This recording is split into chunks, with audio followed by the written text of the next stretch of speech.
বাংলাদেশ পাকিস্তান টি-20 সিরিজের তৃতীয় ম্যাচ আজকে অনুষ্ঠিত হয়ে যাচ্ছে এবং এই ম্যাচের বিক্রিত টিকিটের সব অর্থ দেওয়া হবে মাইলস্টোন স্কুলে হতাহতদের পরিবারের কাছে। যারা মারা গেছেন তারা তো চলেই গেছেন, যারা বেঁচে আছেন এবং বিভিন্ন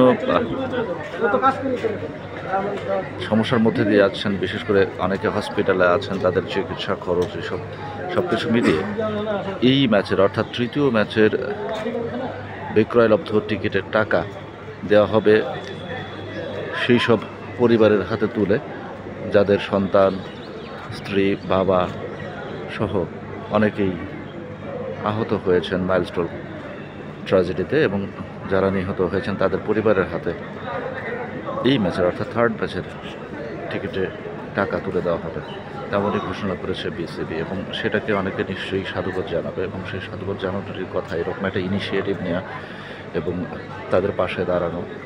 বিশেষ করে যারা এত বড় একটা ক্ষতির সম্মুখীন হয়েছে, তবে সেই ক্ষতির তুলনায় এগুলো কিন্তু কিছুই না, তবুও কেউ না কেউ পাশে থাকবে, কেউ পাশে দাঁড়াবে, সেটাই তো স্বাভাবিক। এবং দেশের ক্রাইসিস মোমেন্টে এরকম একটা উদ্যোগ নিতান্তই প্রশংসনীয়।